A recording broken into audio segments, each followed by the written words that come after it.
How can you boost your confidence when it comes to your retirement plans?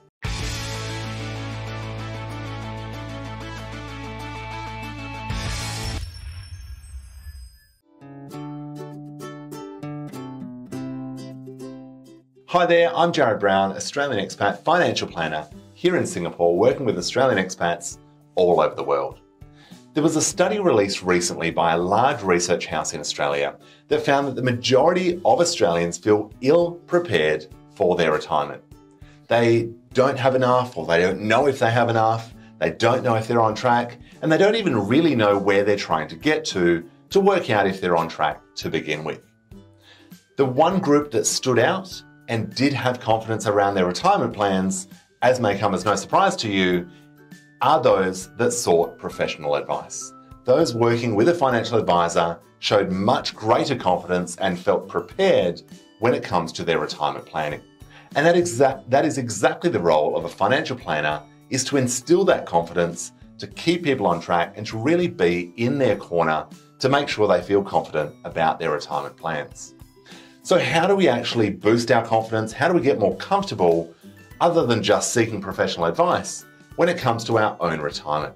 Let's dive into a few simple things we can do to boost our confidence around our retirement planning.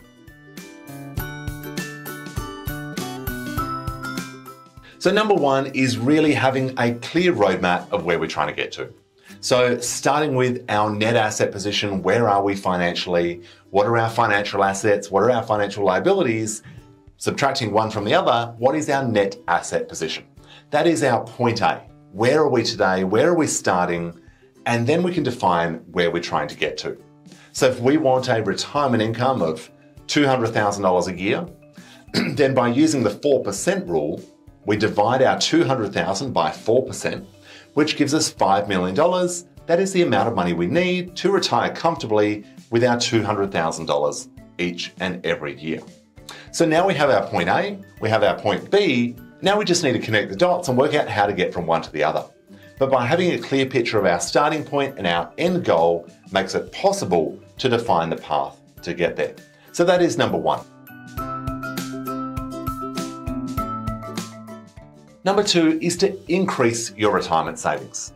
Now, this might be in the form of super contributions, this might be in the form of another retirement plan you've got, you might be contributing to a local pension plan, savings plan, whatever it might be. Increase these contributions as much as you comfortably can afford.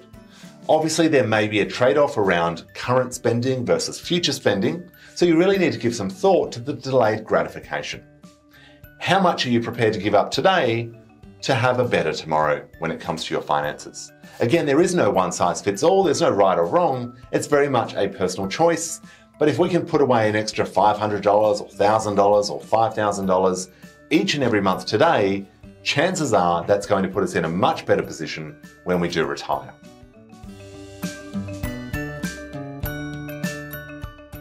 Number three is diversification.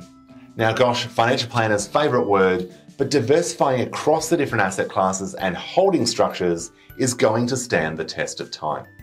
We have seen time and time again, every time there's an election in Australia, superannuation comes up, negative gearing comes up. There's always something that either party wants to tweak or change. Now, if you're all invested in one asset class, rightly so, you should probably be a bit concerned when you start seeing these headlines. If all of your money was in property, for example, and they remove negative gearing, this might have an impact, quite a devastating one, on your future financial affairs. But if your retirement funds are split between super and property and shares outside and term deposits and bonds, then any change, good or bad, isn't going to have a material impact on you, or at least not wipe out your financial plans. So when it comes to diversification, make sure that the mix is right for you. The next one is to stay informed and stay updated. Now, this might be through your advisor, this might be checking on the ATO portal, this might be following blogs or podcasts, whatever you like to listen to and how you like to get your information. Make sure you're not missing out on rule changes that could impact you. There have been so many in Australia over the past decade, it can be difficult for the average person to keep on top of. We've had main residence exemption changes for expats, We had the removal of the capital gains tax discount on assets in Australia for non-residents. We've had changes to interest rates. We've had interest-only rates become more expensive than principal and interest rates. We've had all sorts of changes. There are even now changes coming to superannuation, such as the $3 million cap. There is so much going on, and a lot of these things could have a material impact, either positively or negatively, when it comes to your own financial planning. So don't ignore these changes, stay on top of them, assess if they impact you and if you should rebalance or tweak or change or make modifications to your overall financial plan. Now, of course, the final one is to seek advice. There was a very clear message in this study, and it was that those seeking an advisor, or working with an advisor rather, on an ongoing basis, having that professional team in your corner showed much greater confidence when it comes to their retirement planning. So it's about finding the right person for you or the right team, whoever ticks the boxes that you gel with, that's going to help you, give you confidence to achieve your retirement plans. So there you have it, some simple tips to boost your own confidence when it comes to your financial and retirement planning. Thank you for tuning in. Do remember to like, subscribe to the channel, and see you in the next one.